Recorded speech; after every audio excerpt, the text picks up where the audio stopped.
నమస్తే అండి, నేను రజా. నామినేటెడ్ పోస్టుల్లో జనసేన పార్టీకి అన్యాయం జరుగుతుందా?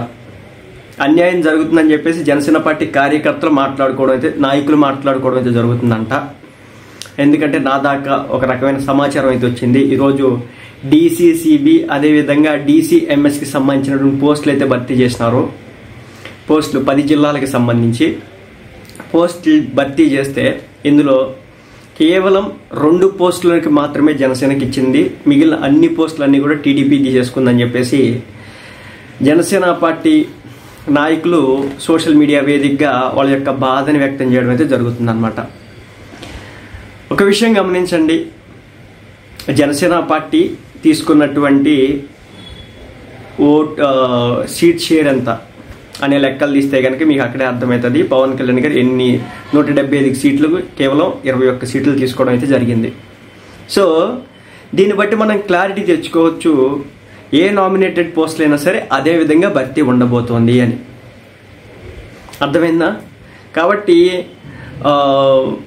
ఇష్టం వచ్చినట్లుగా కూటమి మధ్య చిచ్చులు పెట్టుకునే విధంగా మాట్లాడే కంటే కొంతకాలం ఏదన్నా వెయిట్ చేస్తే దాన్ని బట్టి మీకు కూడా రావడానికైతే అవకాశాలు అయితే ఉంటాయి, ఎవరైతే ఆశావాహులు ఉన్నారో వాళ్ళకైతే.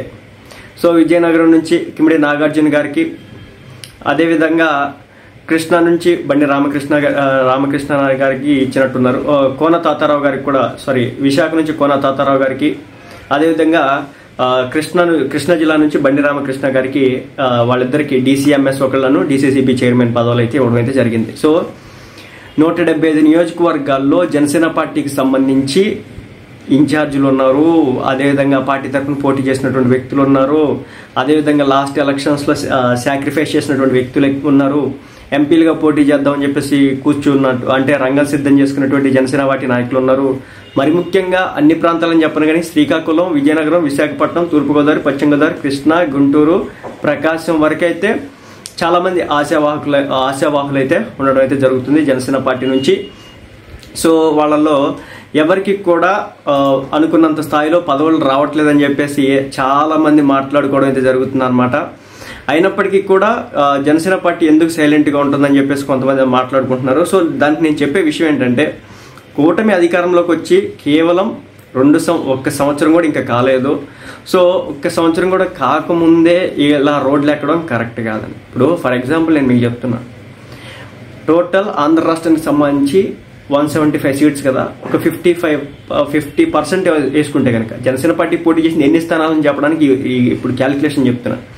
జనసేన పార్టీ పోటీ చేసింది కేవలం 21 స్థానాలకి, 2 ఎంపీ స్థానాలకి.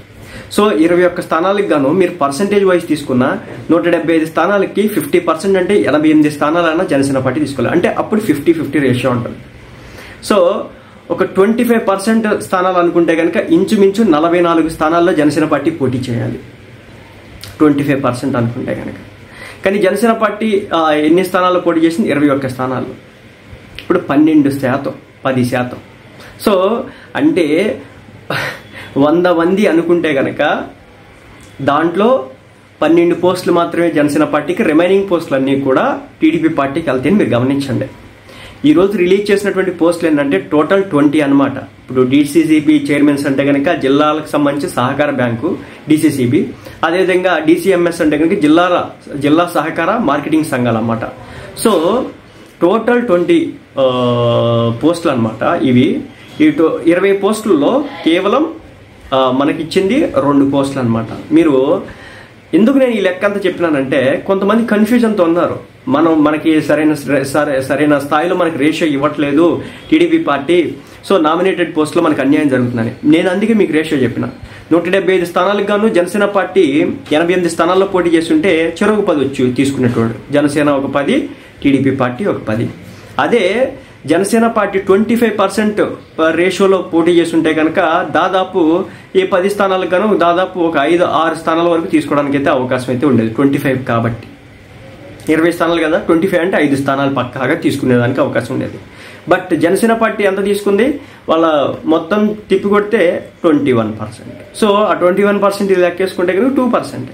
సో కాబట్టి వాళ్ళు లెక్క కరెక్ట్గా ఇచ్చినారు, మనం లెక్కలు వేసుకోవడంలో తప్పుపడినాం అనమాట. కాబట్టి చెప్పేది ఏంటంటే జనసేన పార్టీ 10 స్థానాల్లో, కూటమి 10 స్థానాల్లో పోటీ చేస్తే కేవలం జనసేన పార్టీకి వచ్చేది 1, 2, అంతకుమించి 10 స్థానాల్లో పోటీ చేస్తే ఒకటే, 100 స్థానాల్లో పోటీ చేస్తే దాదాపు 14, 15 రావాలి. సో అంతకుమించి ఎక్కువ రావు. కాబట్టి ఆ క్యాలిక్యులేషన్ ప్రకారం వేసుకున్నా కానీ మీకు క్లారిటీ వస్తుంది. సో నేను కూటమి మధ్య చిచ్చు పెట్టకుండా ఉండడం కోసం అని చెప్పేసి అసలు గ్రౌండ్ రియాలిటీ ఏంటి, ఏ విధంగా వీటి పంపకాలు జరిగిన దానికి చెప్పడం కోసం ఇదంతా కూడా మీకు లెక్కలేసి చెప్పడం అయితే జరుగుతుంది. మళ్ళీ చెప్తున్నా, 175 స్థానాల్లో 50% రేషియో అంటే 88 స్థానాలు జనసేన పార్టీకి వచ్చి ఉండాలి. లేదు మనకి 25% కావాలనుకుంటే 44 స్థానాలు వచ్చి ఉండాలి. సో మనకు వచ్చింది కేవలం 21 స్థానాలు. కాబట్టి తప్పనిసరిగా మన రేషియో అంతే ఉంటుంది. అర్థమవుతుందా? 12%, 22%. కాబట్టి అర్థం చేసుకోండి, మనకి 10 అనుకుంటే 1, 20 అనుకుంటే 2 స్థానాలు మాత్రమే మనకి ఇవ్వడం అయితే జరిగింది. ఇది క్యాలిక్యులేషన్ ప్రకారం అయితే. సో ఇంకా నయ్యం, ఇంకా బీజేపీ వాళ్ళు ఒకరు కూడా తీసుకున్నట్లేరు, ఎందుకంటే వాళ్ళకి అది ఎంపీ పోతుంది కదా, అందుకోసం చెప్పి తీసుకున్నట్లేరు.